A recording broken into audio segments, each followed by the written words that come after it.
नमस्ते और हमारे इस खास विश्लेषण में आपका स्वागत है। आज हमारे पास जो कहानी है वो सच में किसी बुरे सपने से कम नहीं है। सोचिए, एक गेम शो होस्ट, चार दोस्त और एक एक ऐसा खेल जहां हारने की सजा सीधी मौत है। और कहानी की शुरुआत ही हमें सीधे एक्शन में फेंक देती है। एक आदमी है, जंजीरों में जकड़ा हुआ। उसे बताया जाता है कि वो जीत गया है। हाँ, जीत गया है, लेकिन एक आखिरी राउंड बाकी है। बिल्कुल, वो एक बक्सा चुनता है और बस खेल वहीं खत्म। ये सीन शुरू में ही ये साफ कर देता है कि यहाँ नियम बनाने वाला ही एक तरह से भगवान है।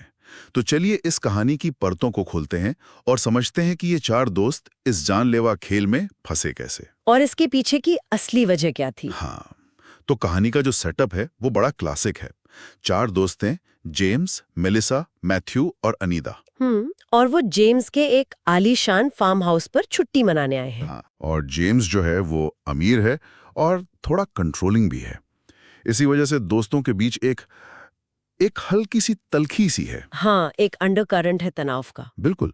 और ये तल्खी तब सामने आती है जब उन्हें घर में कैमरे लगे हुए मिलते हैं। जेम्स अपनी धौंस जमाकर रिकॉर्डिंग देखना चाहता है, लेकिन मिलिसा उसे रोक देती है। वो कहती है कि तुम हमारे दोस्त हो, मालिक नहीं। और वो रिकॉर्डिंग तोड़ लेती है।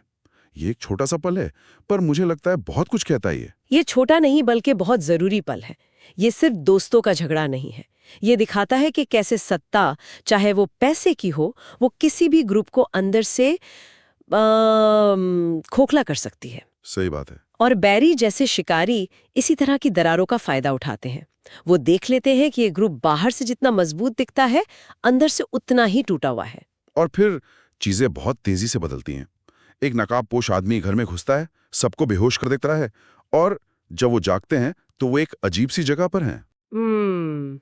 एक सेट जैसा है। हाँ, एक सेट पर। गले में मेटल के कॉलर हैं, दीवारों से बंधे हुए, और सामने मंच पर एक आदमी आता है जो खुद को होस्ट बैरी बताता है। और जो सबसे अजीब बात है वो ये कि दर्शकों की जगह पर पुतले बैठे हुए हैं। हाँ, और तालियों की आवाज स्पीकर से आ रही है। बिल्कुल। यहाँ खेल सिर्फ शारीरिक टॉर्चर का नहीं है।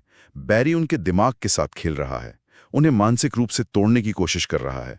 ये एक तमाशा है, और वो उसके अकेले असहाय कलाकार हैं। ये कैद से ज्यादा अपमानजनक है। सही कहा। और फिर पहला खेल शुरू होता है, रॉक पेपर सिजर्स। हाँ। और बैरी ये साफ कर देता है कि सजा कितनी शाब्दिक और भयानक होगी। मतलब जो चुना वही सजा। हाँ, किसी के होंठ कटते हैं, किसी की उंगलियां, तो किसी की सीधे जान चली जाती है।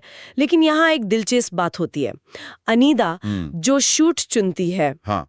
उसे बैरी सिर्फ एक लाइटर गन से डराता है, उसे कोई नुकसान नहीं पहुंचाता। ये बहुत अहम है। इससे ये पता चलता है कि बैरी का मकसद सिर्फ मारना नहीं है, वो इस खेल को वो इसे पूरी तरह से नियंत्रित कर रहा है और अपने हिसाब से नियम बदल रहा है। हाँ, अनीता को बचाना ये इशारा करता है कि उसके लिए कुछ खास प्लान किया गया है।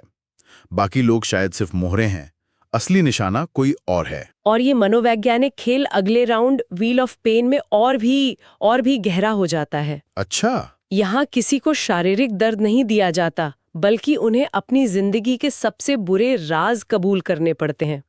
हत्या से लेकर धोखाधड़ी तक सब कुछ सामने आ जाता है। और ये बैरी का मास्टर स्ट्रोक है।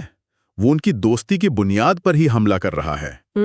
सोचिए, जब आपके दोस्त आपके सबसे घिनौने सच जान जाते हैं तो क्या ही बचता है। वो उन्हें एक दूसरे की नजरों में गिरा रहा है। ये शारीरिक यातना से कहीं ज्यादा क्रूर है। वो उनकी आत्मा को तोड़ रहा है। इसके बाद जो होता है वो शायद दोस्ती के ताबूत में आखिरी कील ठोकने जैसा है। मिलेसा को एक टास्क मिलता है जिसमें गलत जवाब देने पर एक सुई उसकी आंख में घुस जाती है। वो दर्द से तड़प रही होती है, और जब कोई और उसकी जगह पहिया घुमाने से मना कर देता है तो बैरी उसे बेरहमी से मार डालता है। और यहाँ कहानी हमें बाईस्टैंडर इफेक्ट का एक बहुत ही क्रूर उदाहरण दिखा रही है। Bystander effect? हाँ, मतलब जब जिम्मेदारी बटी होती है तो कोई भी कार्रवाई करने से हिचकिचाता है, खासकर जब जान का खतरा हो। बैरी ने उनकी दोस्ती नहीं तोड़ी, उसने सिर्फ ये साबित किया कि वो पहले से ही कितनी कमजोर थी। उस एक पल में डर वफादारी पर हावी हो गया। बिल्कुल। और फिर आता है कहानी का सबसे बड़ा मोड़। बैरी अपना चेहरा दिखाता है और अनीता उसे पहचान लेती है। ये बैरी मिलर है, एक पूर्व रियलिटी शो होस्ट जिसके लिए अनीता काम करती थी। अचानक इस बेतरतीब क्रूरता के पीछे एक मकसद नजर आने लगता है। बिल्कुल, और यहीं से कहानी का पूरा नजरिया बदल जाता है।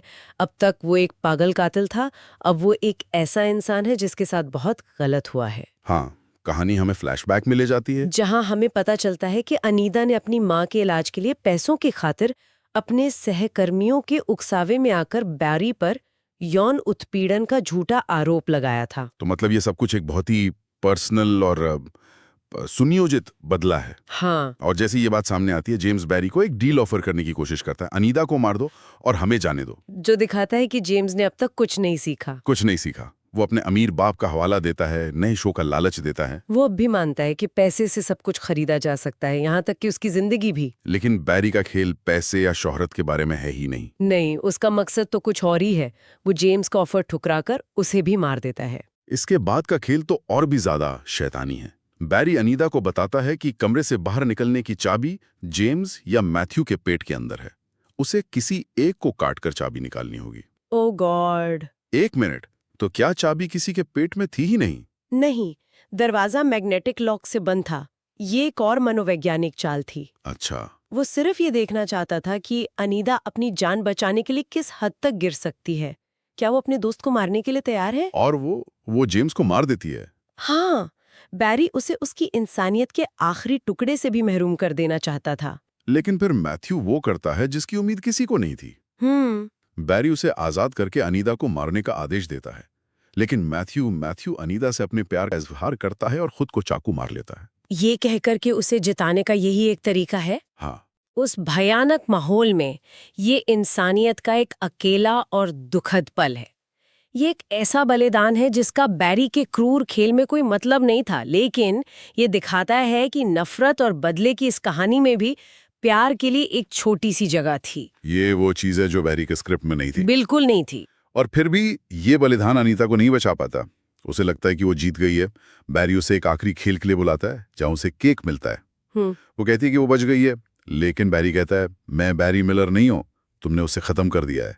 मैं सिर्फ बैरी हूं, इस जानलेवा गेम शो का होस्ट। ये एक बहुत गहरी लाइन है। वो कह रहा है कि जो इंसान वो पहले था, वो झूठे आरोप के साथ ही मर चुका है।